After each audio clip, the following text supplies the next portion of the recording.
안녕하세요. 세상의 나그네 오목사입니다. 오늘은 고대교회의 8번째 내용, 과학적 신학자들을 보시겠습니다.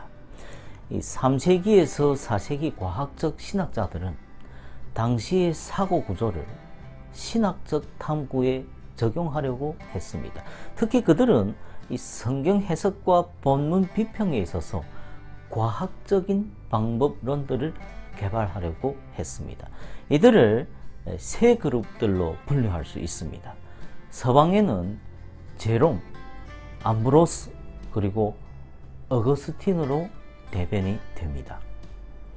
이들은 교회의 권위와 전통을 강조하는 경향을 보였습니다. 초기 서방에서 로마 교회보다 북아프리카 교회가 더 위대한 신학자들을 배출했던 것입니다. 이전에 터툴리안과 시프리안 그리고 4세기에 어거스틴이 이 지역 출신이었습니다. 기독교 개적으로 볼 때에도 알렉산드리아가 가장 중요한 신학적 센터였던 겁니다. 동방 알렉산드리아에는 판타이누스, 클레멘트 그리고 오리겐이 있었습니다. 이들은 기독교 신앙에 대한 사변적인 접근법과 성경 해석에 있어서 알레고리칼한 접근법을 선호했습니다.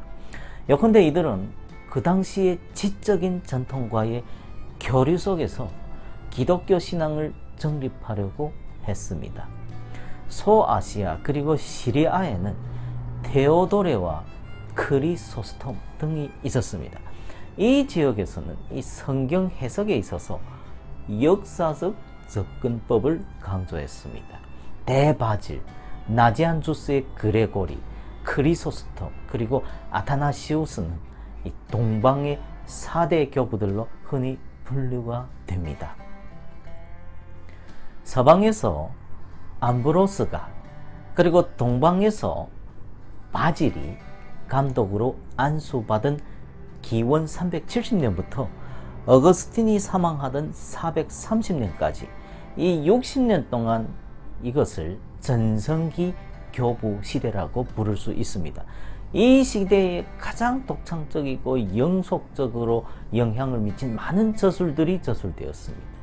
이 시기에 동방에서 바질, 니사의 그레고리, 나지안주스의 그레고리, 크리소스톰, 예루살렘의 시릴, 그리고 알렉산드리아의 시릴이 활동했습니다.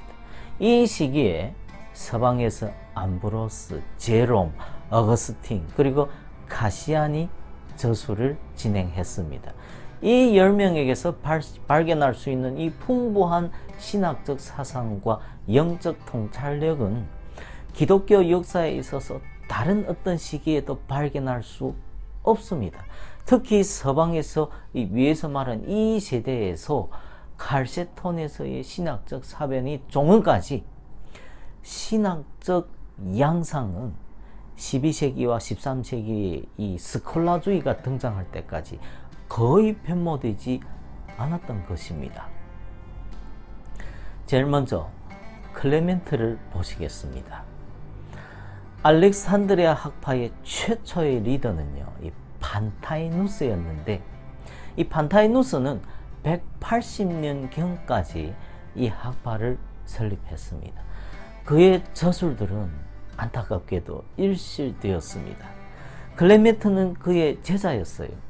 클레멘트는 150년경 아테네에서 이방인 가정에서 태어났으며 이 저스틴과 마찬가지로 이 하나님과 진리의 문제로 고민하던 중에 이 기독교 교리들의 초월성, 윤리들의 고결성에 매료된 겁니다.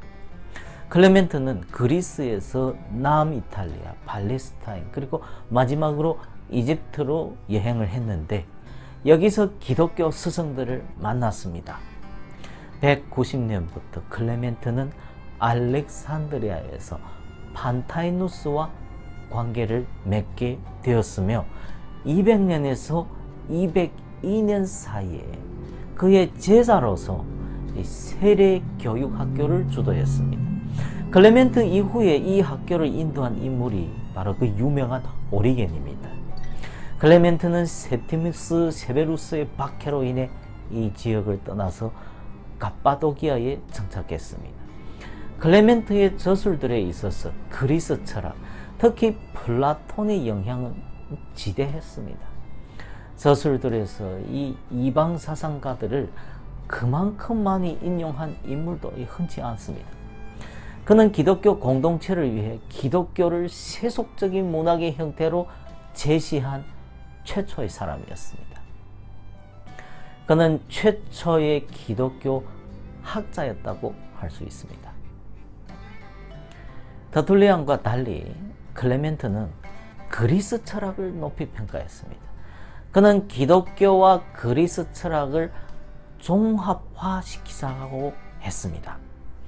그는 철학이 기독교 계시를 위해 세상을 준비시킨 사실과 계시의 데이터를 과학적 신학으로 변모시키기 위해 어떻게 철학이 사용되어야 하는지 보여주려고 했습니다.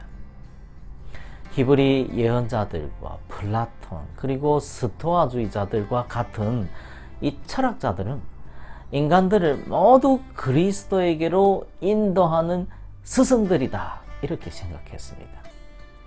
신적인 로고스는 그리스인들을 영감시켜 진리를 획득하게 했으며 그리스의 위인들은 모세로부터 배웠다고 생각했습니다. 그러나 그리스인에게 고함에서 이 신화를 믿는 이방 사상과 미래 종교들을 매우 비난했습니다. 저스틴과 마찬가지로 클레멘트는 기독교는 그리스 미래 종교들보다 훨씬 우월한 일종의 철학이라고 주장했습니다. 이를 입증하기 위해 그는 많은 고전들을 인용했습니다. 그는 믿음으로만 이것이 원리를 고수하면서도 영지주의자들과 마찬가지로 영지를 인정했습니다. 가정교사에서 그는 철학과 요한복음에 기초하여 그리스도를 참된 로고스라 불렀습니다. 그러나 그는 영지주의의 창조에 대한 부정적인 견해든가 또 방종주의 그리고 극단적 금욕주의 어느 쪽으로도 흐를 수 있는 이들의 이 윤리관을 아주 거부했습니다. 그는 또한 영지주의적 이원론에 반대하여 결혼 그리고 자유의지를 방어했습니다. 그는 기독교적 영지주의의 창시자였다고 하겠습니다. 클레멘트는 이방 지성인들을 기독교로 인도하는 것을 자신의 사명으로 생각했습니다. 그는 신앙과 지식을 조화시킬 필요성을 느낀 최초의 기독교 지성인이었습니다. 그는 로고스를 우주의 최상의 원리로 이해했는데 이는 세상의 창조자요 인류의 스승이요 율법의 부여자라고 보았습니다. 그런데 이 로고스가 그리스도에게서 성육신하셨다는 것입니다. 그러면서도 로고스는 이전의 유대인들과 그리스인들에게 자신을 계시했다고 주장했습니다. 그는 만물의 궁극적인 연합을 강조했는데 이 덕분에 그는 어떤 형태의 이단이나 분리주의에 빠지지 않을 수 있었습니다.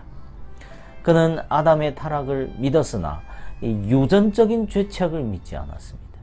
이 견해는 이후에 동방정교회의 표준적인 입장이 됩니다. 그는 성만찬에서 희생의 개념을 부인했으며 이를 순수한 영적인 예식으로 보았습니다. 고대 교회에서 드물게 그는 이 결혼이 독신보다 우월하다고 했습니다. 그 다음은 그의 저술들을 보겠습니다. 그리스인들에게 고함. 이 책은 기독교를 위한 변증서로서 이방 사상으로부터 회신자들을 얻기 위해 저술되었습니다. 가정교사는 새신자들과 젊은이들을 위한 기독교 신앙의 단순한 지도서입니다. 그는 스토아주의의 이상인 이 일제의 미덕에 기초하여 기독교인의 윤리적인 삶의 가이드를 제시하고 있습니다. 여기서 한 걸음 더 나아가 이 단순한 윤리적인 의의를 넘어 자기 통제, 무감정성, 그리고 궁극적으로 영지로 기독교인들을 인도하고자 했습니다. 잡담집은 성숙한 그리스도인들을 위한 것으로 이방 철학에 대한 기독교의 우월성을 증명하고자 했습니다. 여기서 그는 철학은 참된 영지인데 이는 그리스인들에게 그들이 이해한 구약으로부터 주어졌다고 했습니다. 그러나 하나님에 대한 지식은 이성에 의해서가 아니라 믿음에 의해서 오며 플라톤은 그의 모든 최상의 것들을 모세에게서 모방했다고 보았습니다. 성경 해석의 개요들은 다양한 성경 구절들에 대한 주석입니다. 그리고 부자들이 구원을 받을 수 있는가? 라는 책에서 그는 부자들이 부를 박의 사업을 위해 사용할 때 구원이 가능하다고 했습니다. 그는 알렉산드리아 학파의 일반적인 추세에 따라 은유적 서기를 선호했습니다. 그는 성경에는 삼중적인 의미들이 있다고 했는데 문자적, 도덕적, 그리고 영적 의미들이 그것들입니다. 그러나 그는 이들 가운데 도덕적 의미에 가장 많은 관심을 보였습니다.